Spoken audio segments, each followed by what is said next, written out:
The Metropolitan Museum of Art is presenting an exhibition on Armenia because we need to explore the breadth of peoples who are important to world art, and we have tended to ignore people from the Eastern Mediterranean lands because they were not part of the later 19th, 18th century central histories of the world's activities.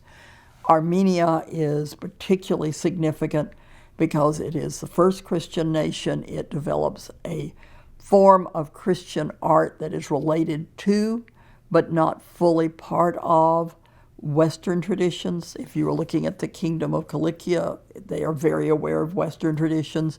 If you look at some of the works in Greater Armenia, they are influencing Islamic art. So it is not that it's isolated, it is in fact that it is integrated and drawing from and offering to a number of traditions. But it allows us to look at what the relevance of Armenians are. The Met has had earlier exhibitions on the Eastern Christian world, the Gloria Byzantium, or Byzantium Faith and Power, and both of those included Armenian art within a larger sphere. So this is a moment to break out and see how the Armenians invented themselves and how, by their control of trade routes, they integrated in important ways into the larger world. Works of art are an amazing way to watch how people connect with other communities or create their own identity from their own traditions or merging other patterns. And Armenian art is an example of that. And so you can look at Armenian art and see over time what cultures it was connecting with and how interested they were or were not, because you absorb or you don't absorb as you choose to do.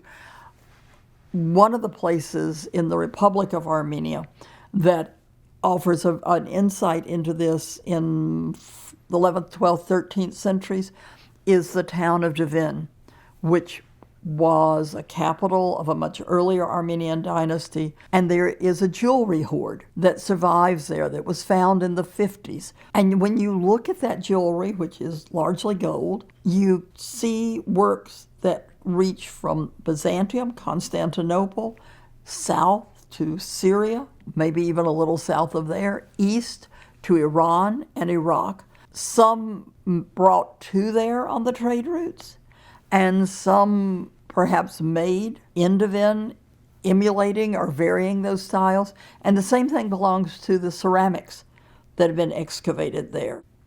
The clothes that are worn in the portraits of the royalty of the Kingdom of Cilicia and people in Greater Armenia show the silks that are moving on the trade routes. And we know of 2 manuscripts made in Cilicia for the same archbishop. In one, when he's a relatively young man, he's wearing the fleur-de-lis that we associate with the royalty of France.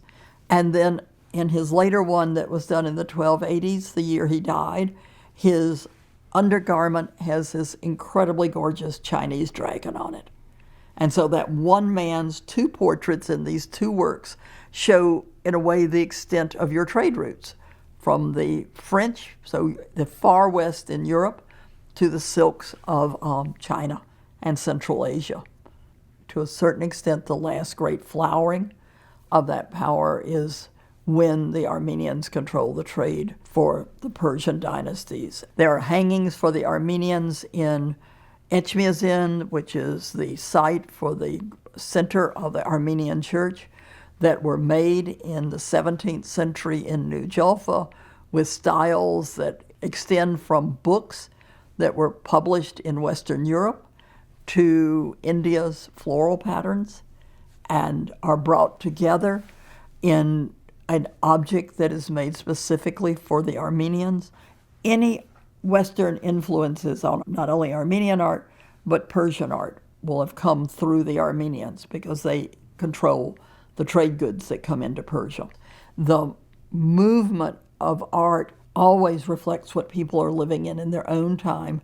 What's consistent for Armenians is the identity of being Christian. It has the ability to create in the first centuries of the Middle Ages, 4th, 5th, 6th, 7th, 8th, images of its Christian world that are distinctive and yet still connected to the larger Christian world in many ways. In the Cilician period, when the orientation is to the west and to Byzantium, we have manuscript illuminations in Cilicia, which are copies of types of royal imperial images in Byzantium, making the kings of Cilicia claim to be of the quality of, if not more important than, the contemporary Byzantine world. It's a statement of power, that we are as powerful as Byzantium. When you go to Greater Armenia and you're looking at the works of art that survive from there,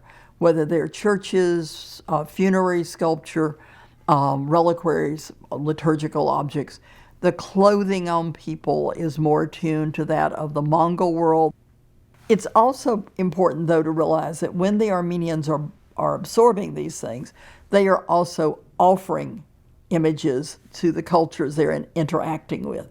So in the early 14th century, when the Mongols are writing a history of the world, it's argued that some of the images of the life of the prophet are based on images of the life of Christ that come from manuscripts in the region around Lake Van. It's probable that images that the Armenians, perhaps Armenians from Persia, bring to the ceramic factory at Kütahya are inspired by Armenians bringing Chinese patterns into the Ottoman sphere of ceramic production.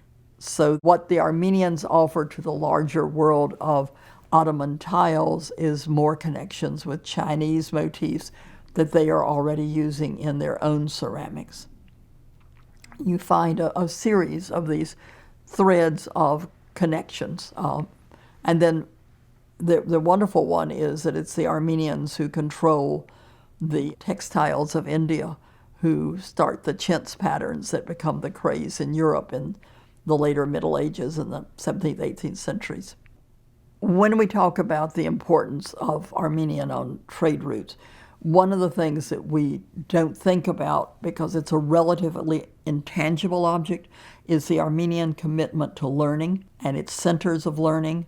And yet we really should, because the Armenians are great writers, great theologians, great scholars. At the beginning of the 5th century, traditionally in 405, the Armenian people gain an alphabet for the translation of Christian text. It's invented by Mesrop Mashtats.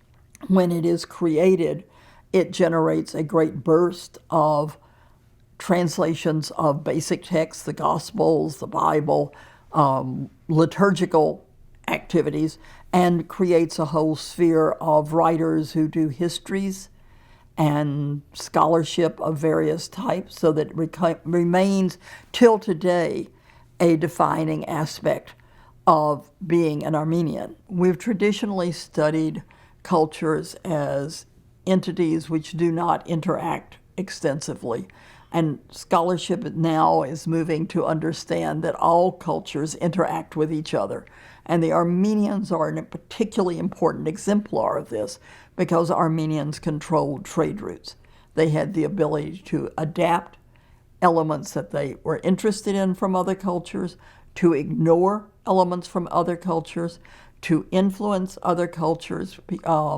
People like the Seljuks who came through Armenia made massive use of Armenians in creating their own cultural identity.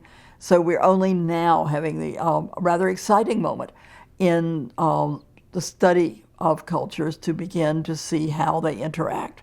And Armenia will be one of the ones that is going to be shown to be very important, both in what it adapts and what it shows to other people, or what it moves along between cultures.